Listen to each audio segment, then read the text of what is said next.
Happy Sunday morning. Yeah, this guy's bothered me on a Sunday. Look at him smile. He's got to deliver it Monday morning, so easier to load it today. While I'm doing this, Doug's over wrestling the duals on the 7230. He's going to see if he can get them on by himself. I'm good with that.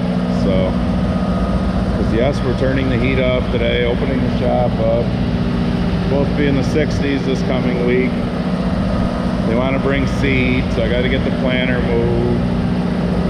Yeah. It's that time of year. All right, done loading corn. Tim just come in with me, the driver, because he wasn't in a big hurry to get home since it's Sunday and he's not taking the load till tomorrow. And I raised him up and he untied the strings for me. I'm gonna get that open. I don't know, I think I'll wait till tomorrow when it's a little warmer to get the planter hooked up, all that stuff. Doug, big thumbs up to him. He muscled the duals on the 7230 for me.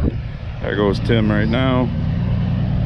So the duals are all on that, ready to go on the corn planter to get that out of the way for the seed. So now I gotta take it's got a very loud truck. Now I gotta take all my bolts out and hold it to the floor. Slide it back for you new people that have not been around to see. I got my string system there. I don't have the lights on back here, but yeah, there's a ton of shit back here.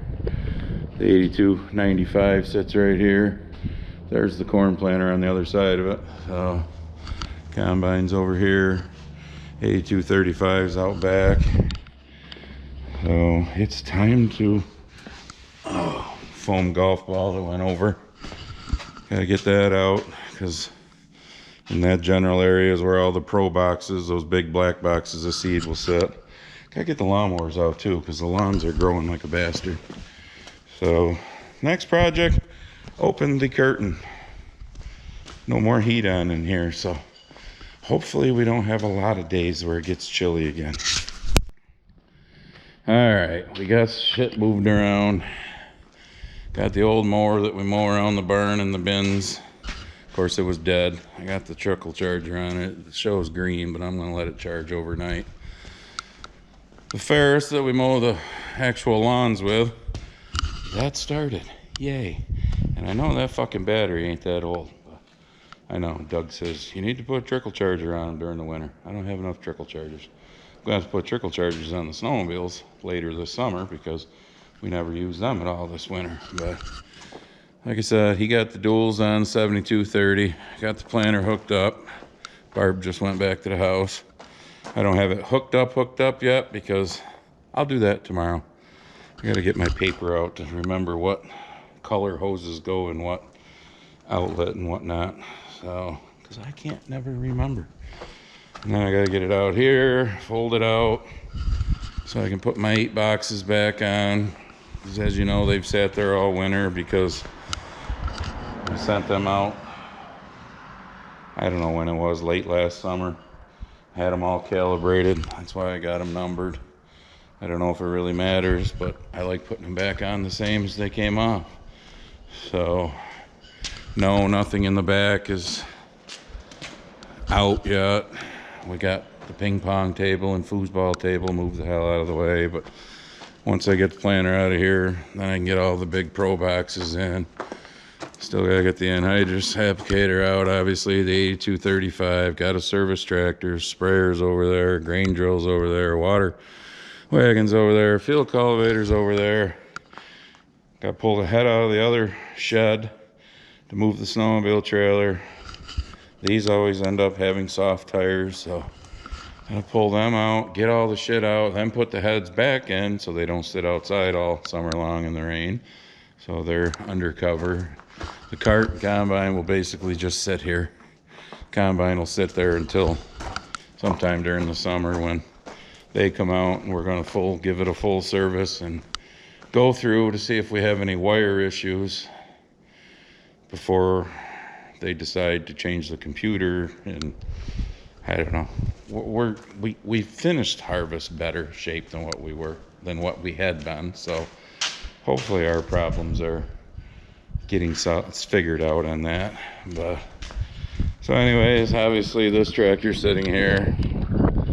We just used it to move the pressure washer back over to the barn where the water source is. I parked the 8295 out here, so it's out of the way for now. Like I said, got a service shit 6420 with that cool ass wrap that Mad Moose put on for me 2 years ago. I don't know, 2 years ago. Maybe it'll rain enough, because it's supposed to rain quite a bit this week, that it'll give these a little bit of a bath, and I won't have to give them another bath, because obviously they get cleaned before they get put away. But did remember to switch my hydraulics on this before I end up putting it on the rock picker. For those of you who've been around since the beginning, when I bought this tractor, oh my god, you're dusty, sorry. In 2012, it only had 2 outlets on it. Right there, the green and the blue. So we just took this piece of angle iron, bought a couple of these cheapo aftermarket ones that work fine. Made 2 new hoses, ran them down under the cab. Over to here, as you can see.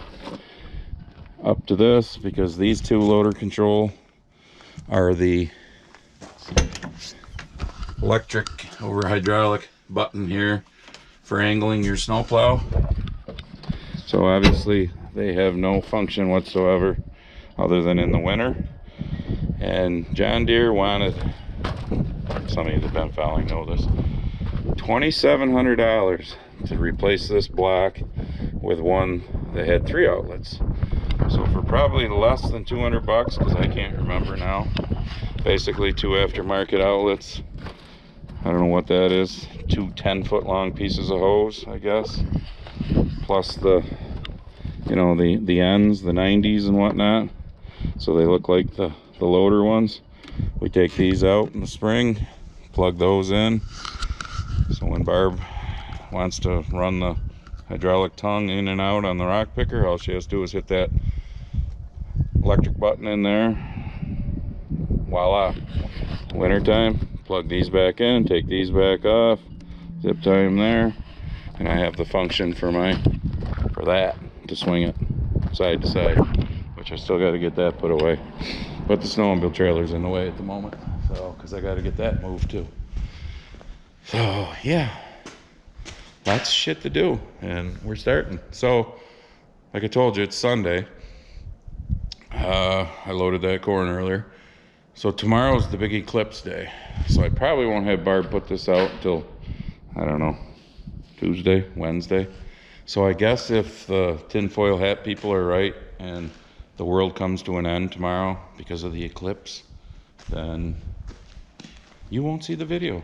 Then again, fuck it. None of us are going to be around.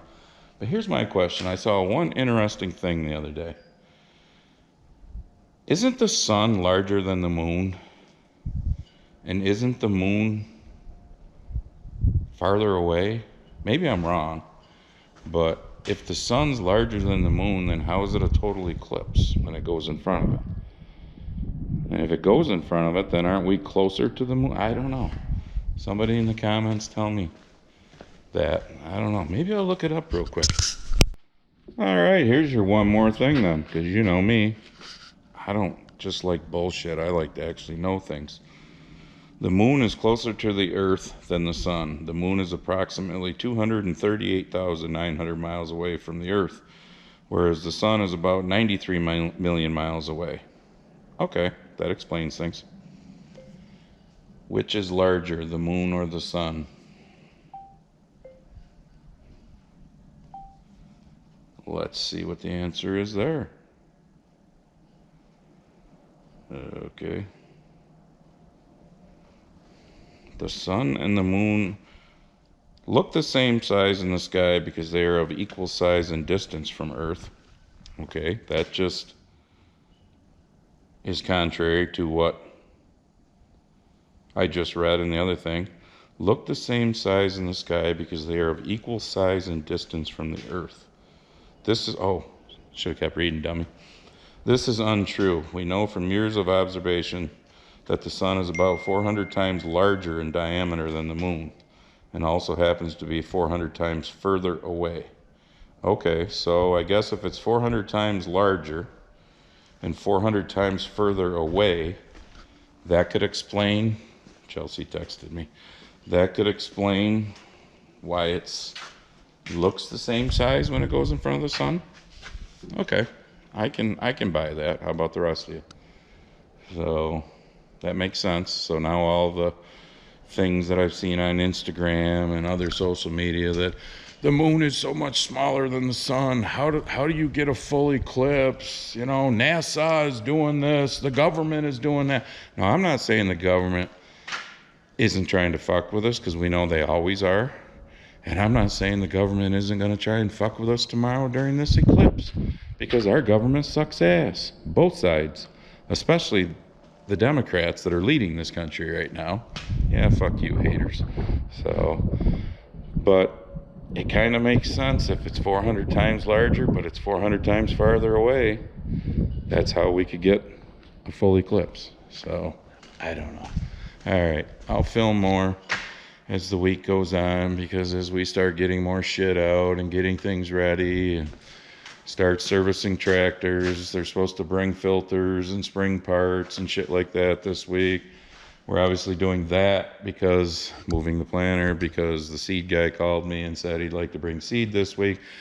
See, after today, we're looking at 60s, and even 1 or 2 days that might hit 70 this week.